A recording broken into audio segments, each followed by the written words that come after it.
Caros amigos, bem-vindos a mais um episódio de Hoje no Mundo Militar, um canal exclusivamente dedicado à discussão de temas militares atuais. Neste vídeo falaremos sobre a Operação Tempestade no Deserto, uma grande ofensiva executada pela maior coligação militar formada desde os tempos da Segunda Guerra Mundial. No final dos anos 80, o Iraque era uma nação extremamente endividada após 8 anos de uma brutal e sangrenta guerra com o Irã.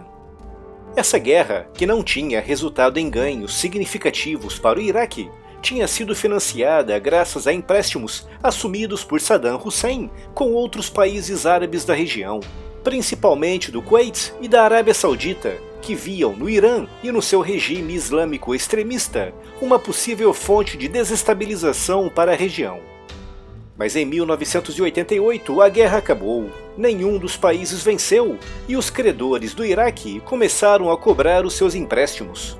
Mas Saddam Hussein, com o seu país em reconstrução e com o preço do barril do petróleo cada vez mais baixo, simplesmente não tinha como pagar essa dívida. Em 1989, Saddam começou a pressionar os sauditas e os kuwaitianos pelo perdão da dívida, mas esse pedido foi negado.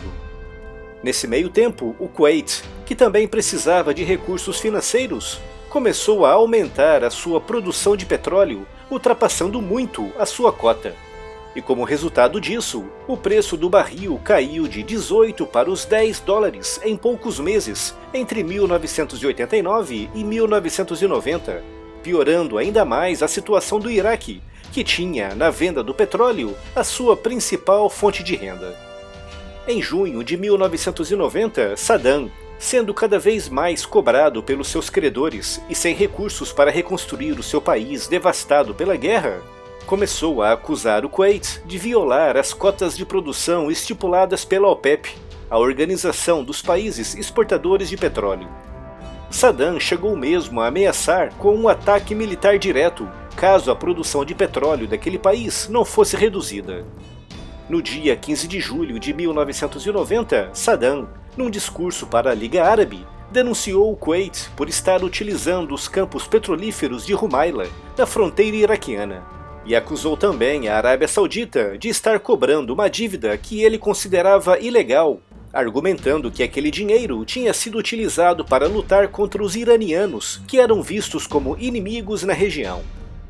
No final de julho, Saddam já tinha movido para a fronteira com o Kuwait cerca de 30 mil soldados, um movimento que foi denunciado pelo embaixador norte-americano no Iraque, April Glaspie, numa reunião com Saddam no dia 25 desse mês. Nessa reunião, Glaspie disse que compreendia as necessidades financeiras do Iraque, mas disse também que os Estados Unidos não iriam tolerar um ataque iraquiano contra o Kuwait. No dia 31 de julho, os sauditas mediaram uma discussão diplomática na cidade de Jeddah, envolvendo o Iraque, o Egito e o Kuwait. Nessas conversações em Jeddah, Saddam exigiu do Kuwait 10 bilhões de dólares como forma de reparação econômica pelo aumento da produção de petróleo kuwaitiano. O Kuwait respondeu dizendo que pagaria 9 bilhões, algo que foi visto por Saddam como um sinal de fraqueza e desespero do governo kuwaitiano, e como resultado disso, no dia 2 de agosto de 1990, Saddam ordenou o avanço imediato das suas forças. Em 1990, o Iraque, apesar de bastante enfraquecido após a guerra com o Irã, ainda tinha um exército muito forte, composto por quase 1 milhão de soldados, 650 mil paramilitares, 4.500 blindados, 480 aviões e 230 helicópteros. Já o Kuwait tinha apenas 16 mil soldados, distribuídos em 3 regimentos blindados, um regimento de infantaria mecanizada e uma brigada de artilharia. O resultado foi óbvio, uma contundente vitória iraquiana ao final de apenas 12 horas de combates, com os últimos focos de resistência sendo eliminados no dia 4 de agosto. Após a conquista do país, as forças iraquianas foram enviadas para a fronteira com a Arábia Saudita.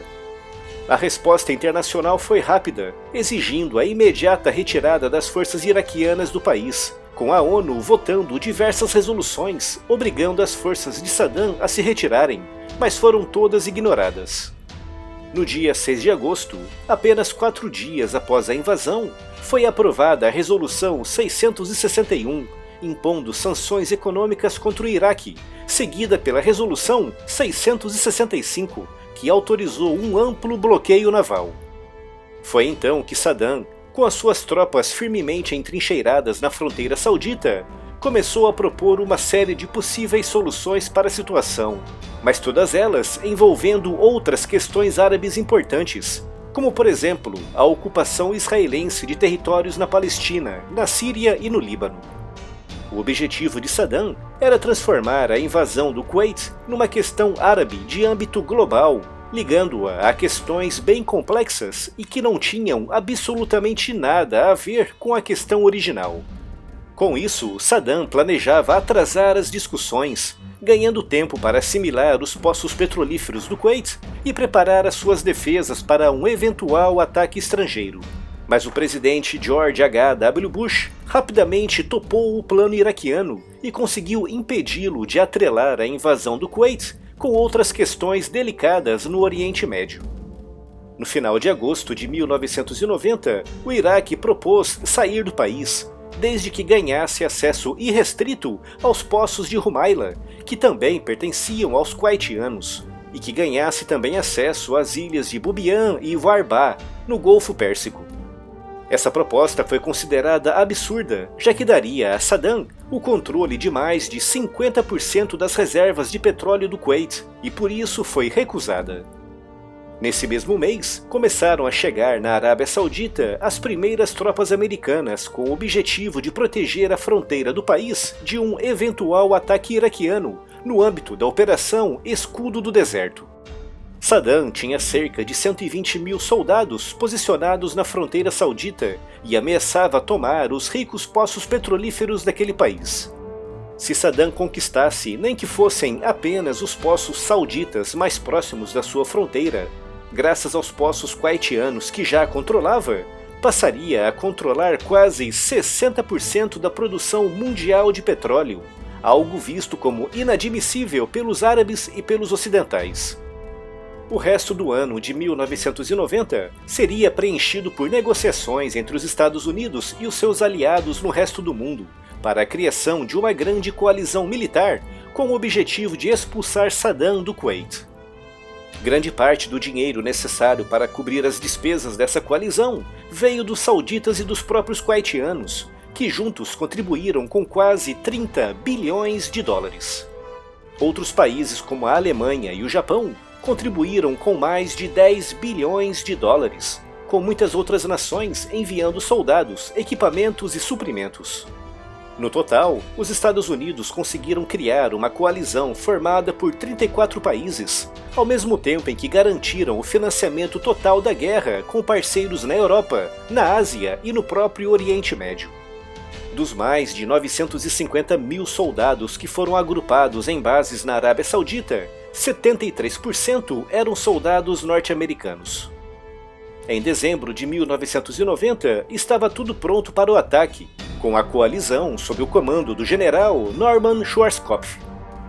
Saddam sabia que um ataque era iminente e por isso cercou-se de reféns ocidentais que se encontravam no Iraque e no Kuwait na invasão de agosto, criando assim um amplo escudo humano. No dia 15 de janeiro de 1991, terminou o prazo dado pela ONU para a retirada das tropas iraquianas do Kuwait, resultando na autorização do presidente George H.W. Bush para o início da ofensiva.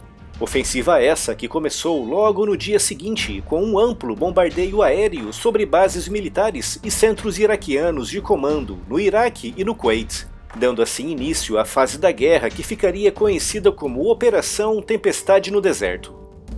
Durante 42 dias foram realizados o impressionante número de 100 mil missões aéreas de ataque, resultando no lançamento de mais de 88 mil toneladas de bombas.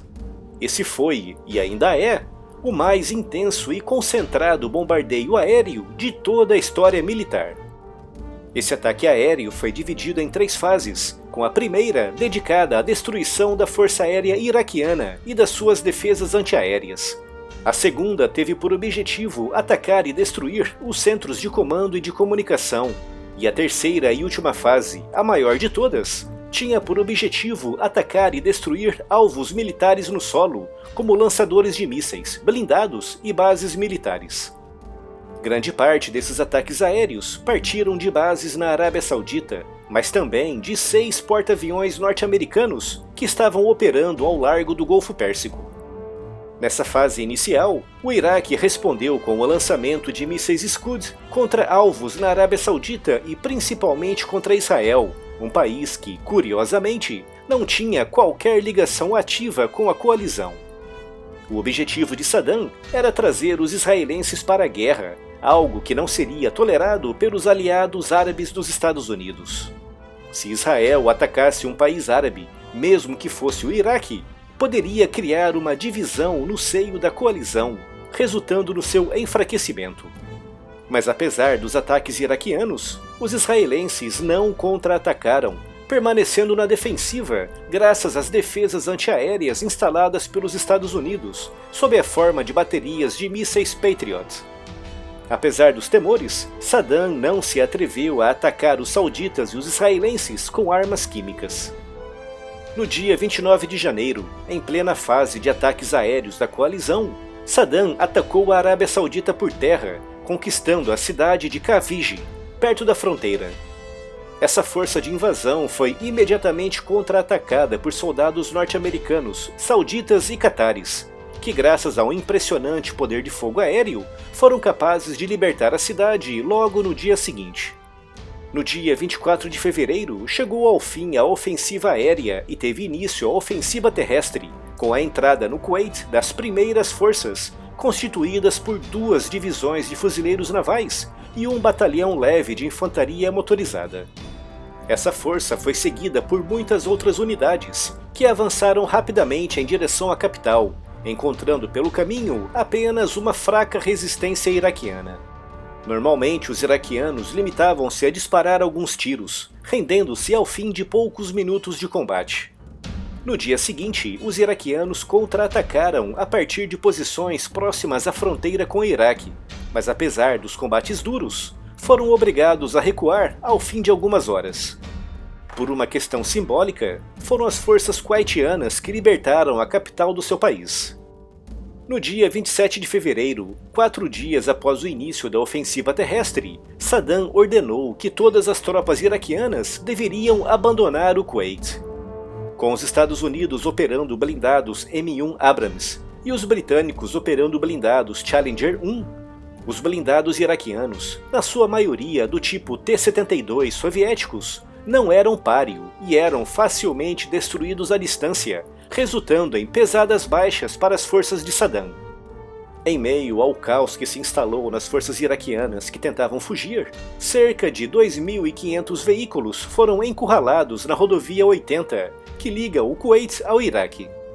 Esses veículos, na sua maioria caminhões de transporte de tropas e também alguns blindados, foram atacados pela Força Aérea Norte-Americana, principalmente pelos aviões de ataque ao solo A-10 Thunderbolt. O número de mortos entre os iraquianos nesse ataque é extremamente controverso e oscila bastante, com algumas fontes indicando de 200 a 300 mortos, enquanto que outras afirmam que mais de 1.000 soldados iraquianos foram mortos nesse ataque, com outros 10.000 feridos, com muitos deles morrendo dias depois ao tentarem fugir do avanço aliado pelo Kuwait. Essa rodovia, bem como a rodovia 8, já no interior do Iraque, ficaram conhecidas como a Rodovia da Morte. Paralelo aos ataques no interior do Kuwait, as forças da coalizão atacaram também mais ao norte, entrando no Iraque e se dirigindo para a fronteira com o Irã. O objetivo desse movimento era impedir que as forças iraquianas que recuavam do Kuwait pudessem escapar para o interior do Iraque e se reorganizassem para um contra-ataque. Graças a essa estratégia, grande parte das forças de Saddam ficaram encurraladas entre o Kuwait e o Iraque, com milhares de soldados tendo sido capturados. Enquanto fugiam, as tropas iraquianas receberam ordens de Saddam para atearem fogo a todos os 737 poços petrolíferos do Kuwait, causando um tremendo prejuízo financeiro e um acidente ecológico de enormes proporções. No dia 28 de fevereiro, 100 horas após o início da ofensiva terrestre, com as últimas tropas iraquianas saindo do Kuwait e com as forças da coalizão no interior do Iraque, a apenas 240 quilômetros de Bagdá, o presidente Bush decretou o cessar-fogo e o fim das hostilidades. Essa decisão do presidente Bush de não avançar em direção a Bagdá foi muito criticada, com pessoas argumentando que o regime de Saddam poderia ter sido facilmente derrubado em 1991. Mas a administração Bush se defende, argumentando que não era esse o objetivo da coalizão e que a sua missão se resumia a libertar o Kuwait e não derrubar o regime de Saddam no Iraque. No dia 10 de março, 2 semanas após a vitória aliada, 540 mil soldados norte-americanos começaram a voltar para casa.